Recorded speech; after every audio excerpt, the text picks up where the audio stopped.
Hi, I'm Greg Hunter. This is the weekly news wrap up, the WNW 274 for Friday, March 3rd, 2017, 3/3/17. The top story, Jeff Sessions. I mean, you have, Pelosi, the minority leader in the House, and the minority leader in the Senate, Schumer, asking Jeff Sessions to step down. He's not going to do it, and nor should he. He says, justice officials say Sessions spoke twice to the Russian ambassador. This is after, when asked a question in the Senate by Patrick Leahy, have you been in contact with anyone connected to any part of the Russian government about the 2016 election, either before or after Election Day? Leahy wrote, and Sessions responded with a one-word answer: no. Now, listen, he was part of the Armed Services Committee, a senior member on the Armed Services Committee, and I'm surprised they put this in this Washington Post story, but they did, and I think it's illuminating here.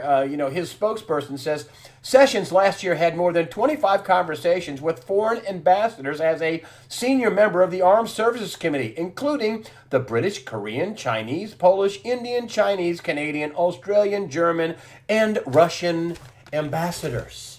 This was part of his job in the Senate. That's the job he held before he was nominated and confirmed as the Attorney General of the United States. And as far as, Nancy Pelosi and Chuck Schumer asking him to step down, wow, they didn't ask Eric Holder to step down after this botched Fast and Furious gun sting where they gave 2,000 semi-automatic weapons to Mexican drug cartels. And one of our border guards, Brian Terry, was killed with one of them. And then, after the Republicans got control of the House of Representatives, asked for all the documents, and Eric Holder drug his feet, refused to give the House of Representatives documents. He was held in contempt at the U.S. House, was almost impeached at the House. This went on for years. Finally, a federal judge says, give the documents up. Holder did, and not long after that, he resigned as Attorney General. That's why we got Loretta Lynch to finish out the last few years of the term. So they're going after Jeff Sessions in the Trump administration. And why would you go after Jeff Sessions? Well, he's the tip of the spear for the enforcement that, that Donald Trump wants to do. He is a critical part of the Trump administration's a roadmap for what they want to do and how they want to see the country. These expedited deportations of criminal drug gangs. You have that kind of thing. You have all kinds of things the Attorney General does. I mean, look how close Eric Holder and Barack Obama were in his administration. Pretty close. And Sessions and Trump are going to be really close, because he's going to facilitate what the Trump administration wants to do. But here's the New York Times. We're talking about this Russian story, which there's no there. The Obama administration rushed to preserve intelligence of Russian election hacking. Listen, Barack Obama, if he knew this was going on, why didn't he do something about it?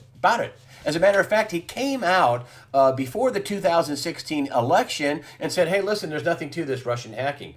At the time, he thought Hillary Clinton was going to win this election. And of course he would say that. Why wouldn't he say that? Why would he say there's no there with the Russian hacking if you thought Hillary Clinton was going to win? Well, there's something I've been harping on that nobody, that the mainstream press won't even cover. Hillary Clinton is now shutting down her global charity fraud, the Clinton Global Initiative.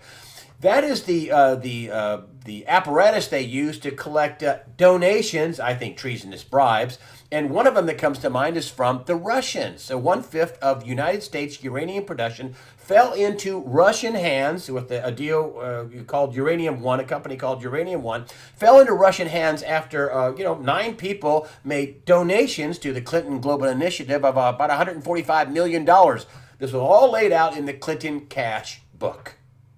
So the Russians and Russian interests got control of 1/5 of U.S. uranium production. But that wasn't a big story. The Clinton Global Initiative, the thing that facilitated the donations coming in, is now being shut down.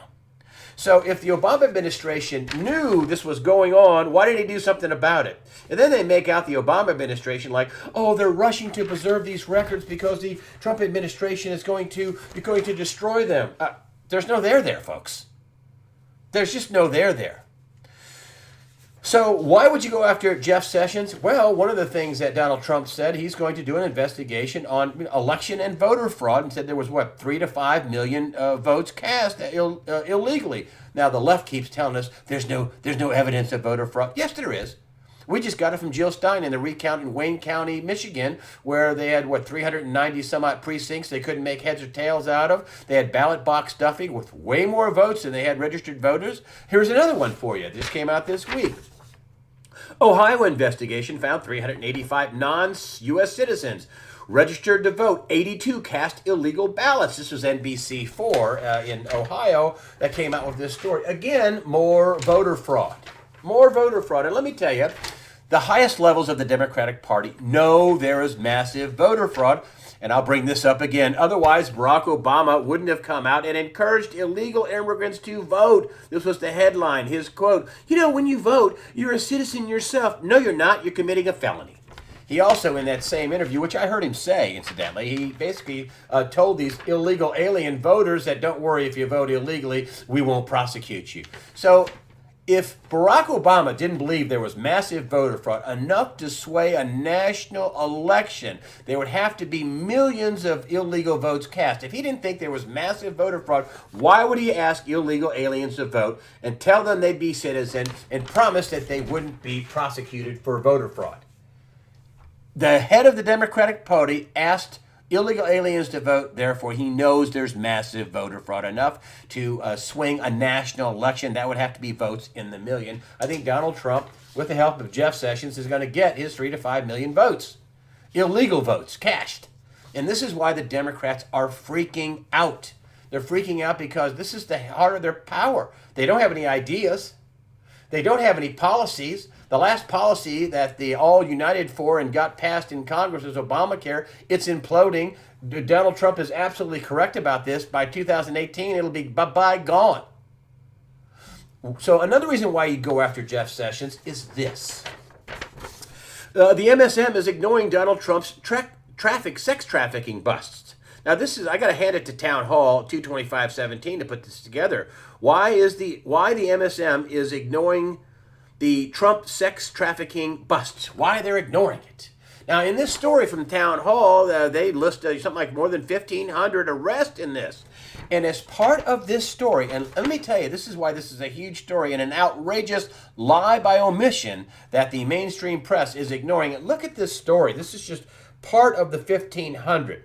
This was 474 arrested, 28 sexually exploited children rescued during statewide human trafficking operation. This is according to KTLA in 2/117. Part of the last 30, 40 days of all these massive arrests going. So you have to ask yourself, why would the mainstream press ignore a juicy story like this? Just this part of the story. The 474 arrested and 28 sexually exploited children rescued should have been the lead story on the Washington Post, the New York Times, all the networks, ABC, CNN, MSNBC. Everybody should have covered that. Everybody should cover the hundreds and hundreds of arrests, way more than the Obama administration ever did. Everybody should cover that. And who would be at the tip of the spear for sex trafficking and maybe exploited children? In the sex trade being exploited, that would be Jeff Sessions. How high does this go? I don't know. Denny Hastert, the former Speaker of the House, was wrapped up in sexual allegations and child sex allegations. I mean, that's pretty high. How high does this go? How deep does this go?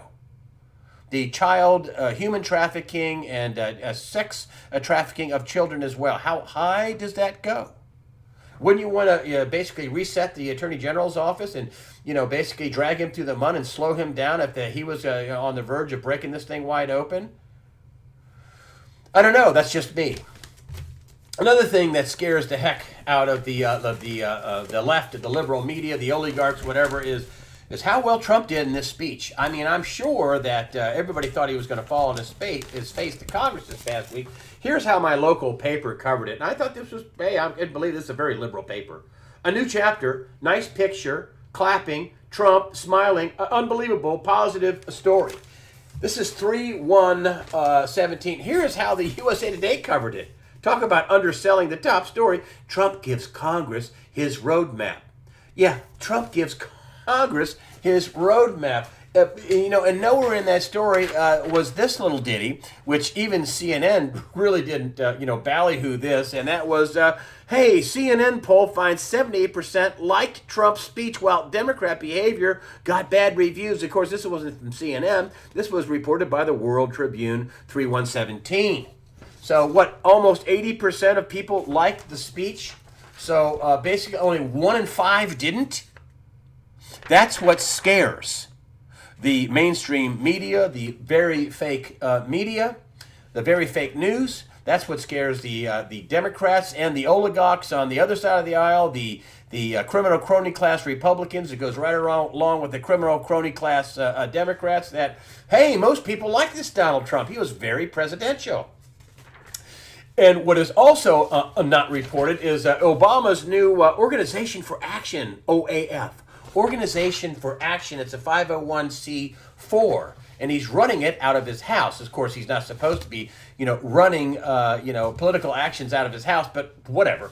Here's another story that's underreported. Barack Obama's close confidant, Valerie Jarrett, has moved into his new D.C. home. She moved into his house, which is now the nerve center for their plan to mastermind the insurgency against Donald Trump. Here's something else in the story, and this came from the Daily Mail 3117. This is from Eric Holder, and his quote is, "He's coming.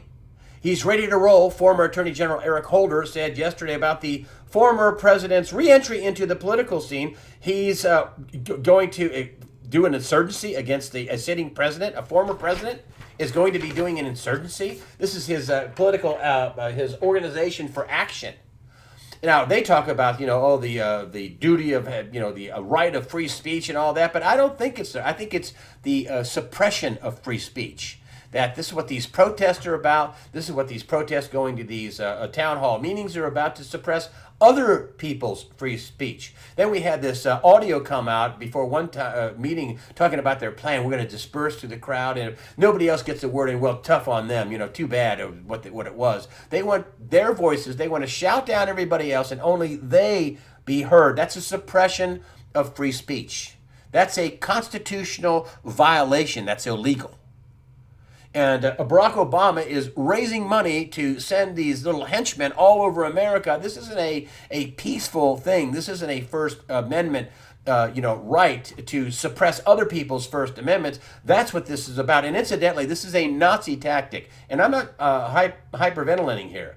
This is what the Nazis did to gain power, is that they would come up with, violent actions that they would spark at rallies and other people, political adversaries, and then they'd blame it on them. Kind of like what happened with the Trump supporters at these rallies. What we found out from Project Veritas, that they're planning these violent protests and violence, and they would blame it on Donald Trump supporters, which is a Nazi action. That's what happened with the Nazis. Also revealed in Project Veritas on camera was the election and voter fraud. So it's really unbelievable. But the mainstream press is really happy to basically support insurgency against Donald Trump. Although they're light on the reporting with Barack Obama. I don't think Barack Obama will be doing media interviews with the press about suppressing free speech. But here is the USA Today. Gleeful state Dems plot resistance to Trump. Plot resistance. You mean plot resistance about not letting Islamic terrorists in the country? Plot resistance about getting better schools? Plot resistance about bringing thousands, if not millions, of jobs back to America? You're resisting that? Really? That's absolutely unbelievable, folks. Really. New study out, which doesn't surprise me after seeing the headlines. Press coverage of Trump in first month of office, 88% hostile, says new study. This is the Media Research Center. This is reported by the Washington Times.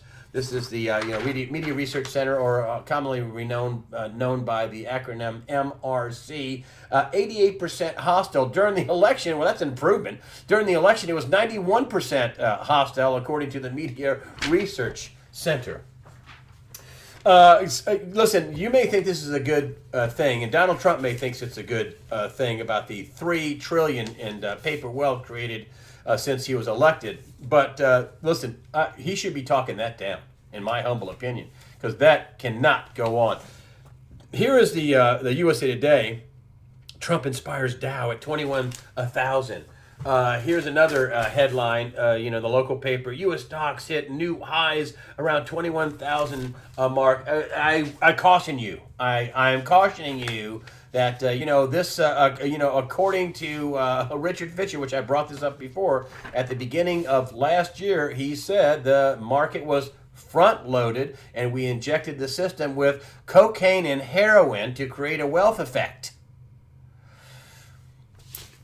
We also heard, this back and forth from the Fed. The Vice Chair Stanley Fischer and James Bullard at the U.S. Fed, the St. Louis Fed is talking about, we don't need a rate hike. And then we have on the other side of the aisle, we have Janet Yellen talking about rate hikes. And here, this is off a Zero Hedge, that rate hike ads now reach 90%. You talk about knocking somebody off their fine white Charger. You see rates go up with the specter of rates continuing to go up with, 230 trillion in bonds around the world. We gained 60 some odd trillion in debt.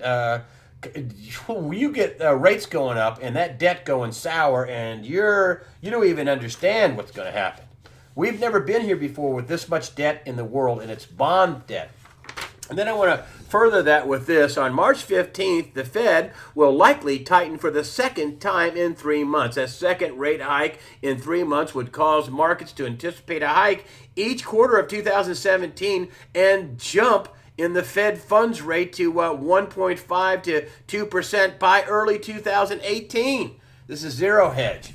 That they're talking about not only would they raise it this quarter, but they may see a rate hike in every quarter of 2017, which would put the Fed funds rate at 2%. Right now, it's less than 0.5%. So, boy, we also have that March 15th date for the hard stop into the debt ceiling, as David Stockman said. There's a lot of people not going to want to vote for this debt ceiling increase, which of course means Donald Trump will then direct the budget. And that's when I said off camera, it hit me that, oh my gosh, a live line item veto. That's where he can say, we're spending money on that. We're not going to spend money on that. We're going to cut the spending for this. We're going to increase the spending for that. He's going to be in charge of the 240 billion a month coming into the federal government every month. He's going to be in charge of that. And so the debt ceiling fight's going to be a rough one. And finally, just to let you know that the fake news is fake, and not just for the stories they do, for the stories they don't cover. And I thought this was a big one. And I've been telling you for I don't know how long about how, we were in part, the U.S. was arming the terrorists. We were arming the Free Syrian Army. We tried to do that with $500 million, and we trained 5 or 6 people. I'm not kidding, that's it, 5 or 6 people, that's official. And then we have this congresswoman. She says to help foreigners stop arming terrorists. This is Representative Tulsi Gabbard from Hawaii, and she actually has a Stop Arming Terrorists bill. And boy, you talk about getting roundly beat down on both sides of the spectrum. And, Fox isn't covering it. CNN's not covering it. The Washington Post, the New York Times. I mean, she had a meeting with Assad, the Assad administration, and the president, Assad. She also went to places like Aleppo and said, we're basically arming Al-Qaeda and ISIS. That's not me saying it. This is a congressman who's a former military person, from Hawaii, and she says that she's got a bill to stop arming terrorists, Tulsi Gabbard. And what I'm talking about is not just about her bill, is about how the press isn't covering it. Why isn't that on every single network and on every major newspaper out there? This congresswoman that went in December to Syria to see for herself. It's unbelievable, folks, what you're not being told. And I'm just putting it together the best I can and trying to point out and connect the dots for you the best I can. Listen, thank you for supporting USAWatchdog.com with your comments and donations. That helps us out. And remember, fear not. Prepare yourself mentally, physically, and above all spiritually. Fear not. God the Father is in charge.